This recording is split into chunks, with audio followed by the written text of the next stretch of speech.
Okay, so this is from the 2009 AP Physics FRQ. It's number 3 off the 2009 exam. So copy down the text of the question because I'm going to delete it and we're going to solve this. So we're given this situation. We're given this situation where we have a bar that completes the circuit. So we have two metal rails. We got a rail here and a rail there, and then this metal rod goes across, and then the metal rod is being pulled by this string. You know, we call force in a rope, we call that tension. So somebody is applying a force to the rod, and the rod moves with a constant velocity of 1.8 meters per second to the right. Now, if the bar is moving to the right with a constant velocity, there has to be a force or forces to the left to cancel out the tension force. Does that make sense? Because if there was no force to the left, then this bar would be accelerating to the right. And it turns out that there are two forces acting to the left, which we'll talk about in a minute. One of the forces is friction. This problem mentions friction, like right here we got the coefficient. One of the forces to the left is friction, and then what's the other force to the left? The force of the magnetic field, right? There's a force. This bar is going to have current in it, and whenever you have moving charged particles in a magnetic field, the moving charged particles will get a force. And all current through a bar would just be, you know, all that is moving charged particles. Okay, so this is the general setup. So let's erase the text. I'm going to revert this and get rid of this.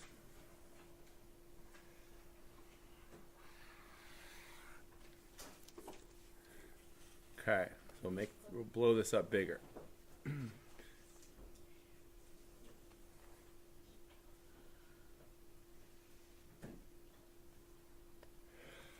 Okay, so as I just did in my lecture before I started recording this video, this situation involves a change in magnetic flux. So we have a magnetic field, the X's represent magnetic field, and we have a loop.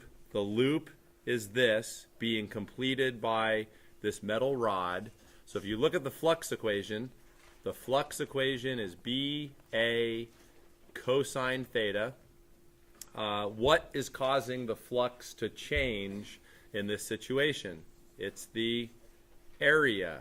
So we get, so the equation for induced voltage becomes, and I'm not going to go over the whole derivation of this because I did that in my lecture, but the equation that we get for induced voltage is BLV. Okay? So the first question that they ask, they want us to figure out the induced current in this loop. What's the induced current? So let's solve for the induced voltage first. The induced voltage, so the magnetic field is 0.8 Tesla. The L is this distance here.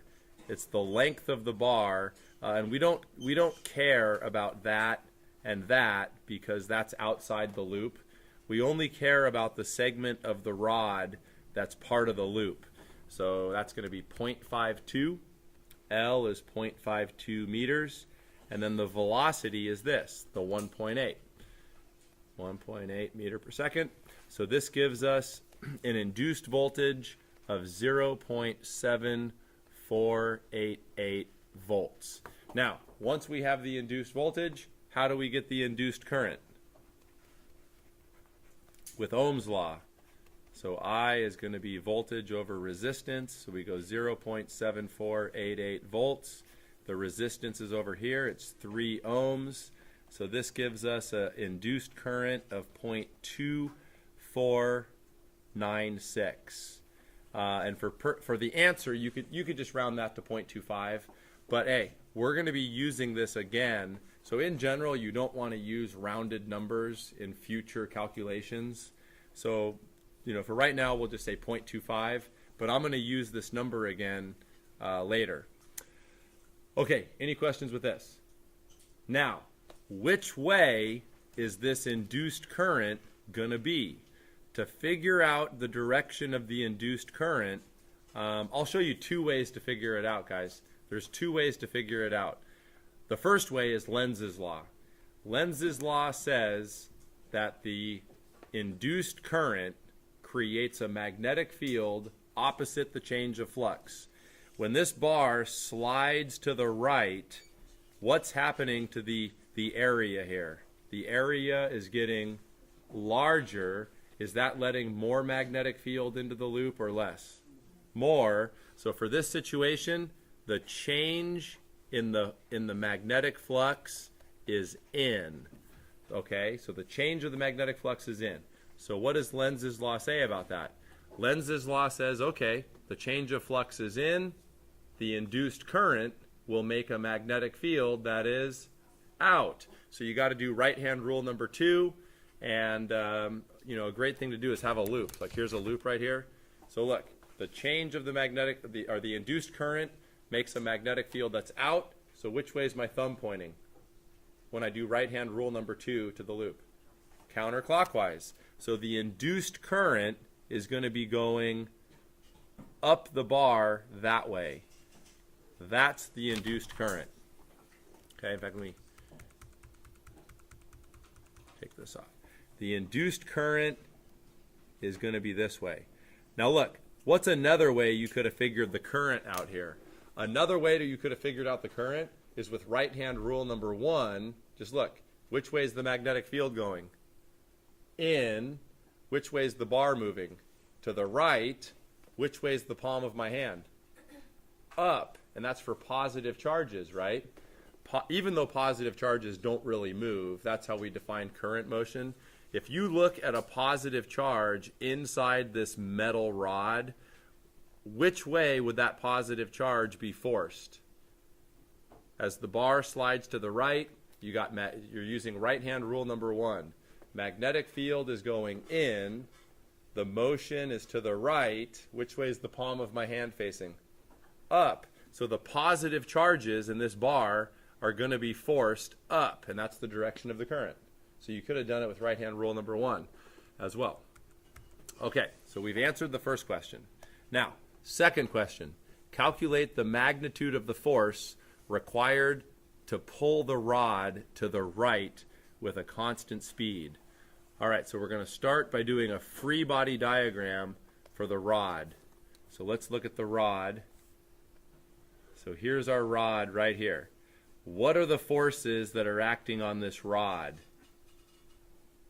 We have tension to the right.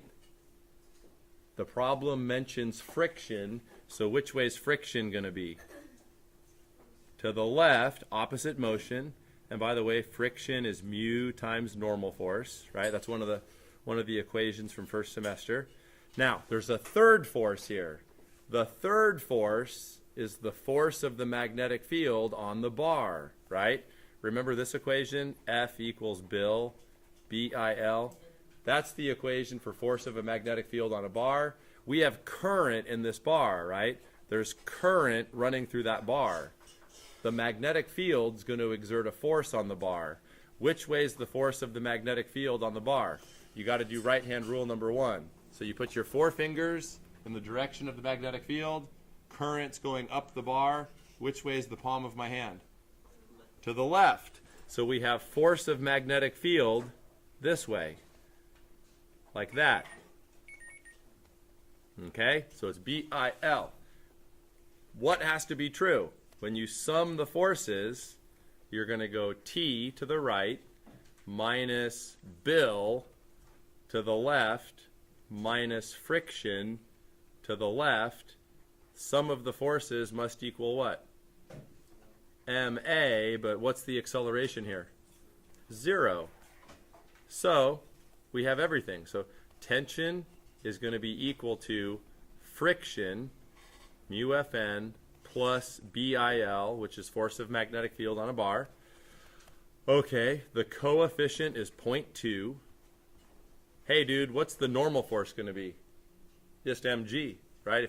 If you look at the bar like from the side, If you look at it from the side, you got mg down, normal force up.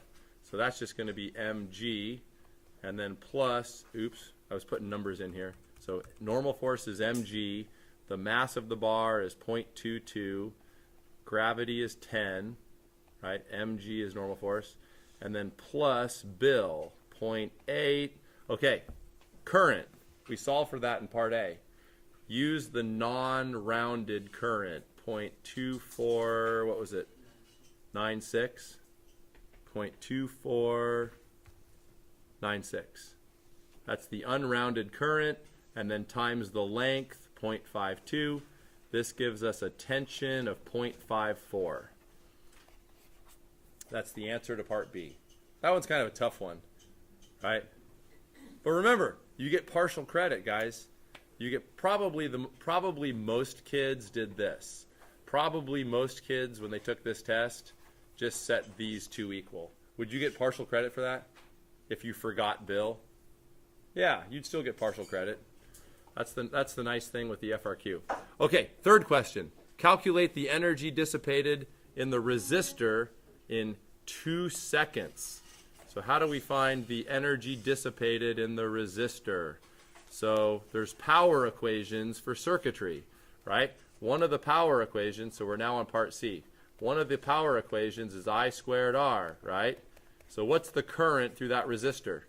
0.2496 amps. We already calculated that. Hey man, what if you got part A wrong, but you show the work here correctly? You'll still get 100%, you know what I'm saying? Because what I'm doing here is I'm using the answer. This was the answer from part A, okay?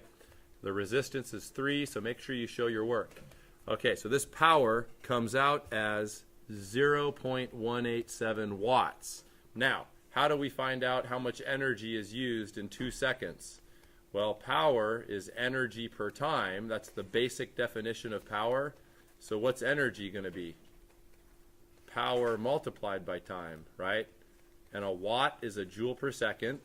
We're talking about 2 seconds here. So the seconds cancel, and we get 0.37 joules. The resistor uses up 0.37 joules. Good? All right, part D. We're almost done.